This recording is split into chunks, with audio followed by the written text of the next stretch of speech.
Hi hello friends, welcome back to Abhiyani channel. ಇವತ್ತು ನಾವು ಮಾಡೋಕ್ಕೆ ಹೊರಟಿರೋದು ಕುರ್ಮಾ ರೆಸಿಪಿ ವೆಜಿಟೇಬಲ್ದು. ನೋಡಿ ಬನ್ನಿ ಹೇಗೆ ಮಾಡೋಣ ಅಂತ ನೋಡೋಣ. ನಾನು ಇವತ್ತು ಪರೋಟ ಮಾಡ್ಕೊಂಡಿದ್ದೆ, ಅದ್ರ ಜೊತೆ ಇಟ್ಕೊಂಡಿದ್ದೀನಿ. ನೀವು ಪರೋಟ ಆಗಿರ್ಬೋದು, ಚಪಾತಿ, ದೋಸೆ ಎಲ್ಲದಕ್ಕೂ ಯೂಸ್ ಮಾಡ್ಕೋಬೋದು ಇದನ್ನು. ಬನ್ನಿ ಏನೇನು ಐಟಮ್ಸ್ ಬೇಕಾಗುತ್ತೆ ಅಂತ ನೋಡೋಣ.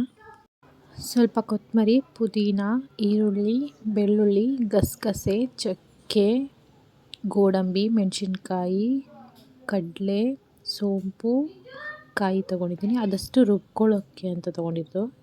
ಒಗ್ಗರಣೆಗೆ ಸ್ಟಾರ್ ಹೂವು, ಲವಂಗ, ಅರಿಶಿಣ, ಗರಂ ಮಸಾಲ, ಚಕ್ಕೆ, ಏಲಕ್ಕಿ, ಟೊಮೆಟೊ, ಪಲಾವ್ ಎಲೆ, ಈರುಳ್ಳಿ ಮತ್ತು ಬೀನ್ಸು, ನೂಕೋಲು, ಕ್ಯಾರೆಟು, ರುಚಿಗೆ ತಕ್ಕಷ್ಟು ಉಪ್ಪು ಮತ್ತು ಮೊಸರು ತೊಗೊಂಡಿದ್ದೀನಿ. ಇವಾಗ ಒಂದು ಬಾಣಲಿ ಇಟ್ಕೊಳ್ಳೋಣ. ಗ್ಯಾಸ್ ಆನ್ ಮಾಡಿಕೊಂಡು ಆ ಬಾಣಲಿ ಕಾಯ್ದಾದ್ಮೇಲೆ ಒಂದು 3-2 ಟೇಬಲ್ ಸ್ಪೂನಷ್ಟು ಎಣ್ಣೆ ಹಾಕ್ಕೊಳ್ಳೋಣ. ಎಣ್ಣೆ ಹಾಕ್ಕೊಂಡು ಎಣ್ಣೆ ಕಾಯಬೇಕು.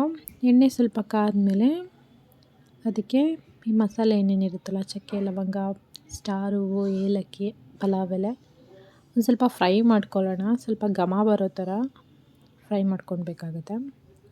ಫ್ರೈ ಮಾಡ್ಕೊಂಡಾದ್ಮೇಲೆ ಈರುಳ್ಳಿ ಹಾಕ್ಕೊಳ್ಬೇಕಾಗುತ್ತೆ.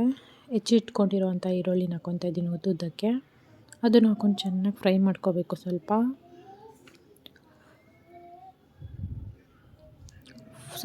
ಗೋಲ್ಡನ್ ಬ್ರೌನ್ ಥರ ಸ್ವಲ್ಪ ತಿರುವತ್ತು ಕಲರ್ ಚೇಂಜ್ ಆಗೋ ಥರ ಚೆನ್ನಾಗಿ ಫ್ರೈ ಮಾಡ್ಕೊಳ್ಬೇಕು.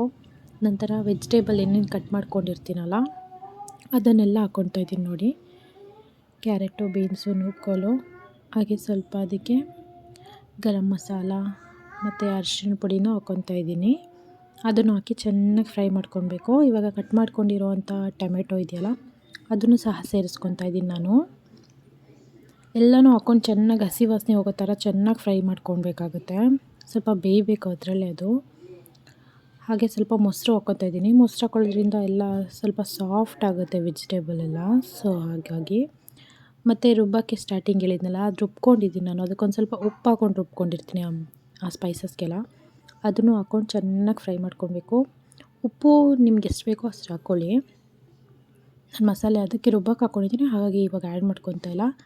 ನೀರು ನಿಮ್ಗೆ ಎಷ್ಟು ಕ್ವಾಂಟಿಟಿ ಬೇಕೋ ಅಷ್ಟು ಹಾಕ್ಕೊಳ್ಳಿ. ಗಟ್ಟಿ ಬೇಕಂದರೆ ಸ್ವಲ್ಪ ಹಾಕ್ಕೊಳ್ಳಿ, ತೆಳ್ಳಗೆ ಬೇಕಂದರೆ ಸ್ವಲ್ಪ ಜಾಸ್ತಿನೇ ಹಾಕ್ಕೊಳ್ಳಿ. ಚೆನ್ನಾಗಿ ಇದು ಕುದಿ ಬರಬೇಕು. ನೋಡಿ ಇವಾಗ ಕುದಿ ಬಂದಿದೆ ಚೆನ್ನಾಗಿ. ಅದು ಸ್ವಲ್ಪ ತಿಕ್ಕಾಗೂ ಆಗಿದೆ ನೋಡಿ, ಪೇಸ್ಟ್ ಥರ.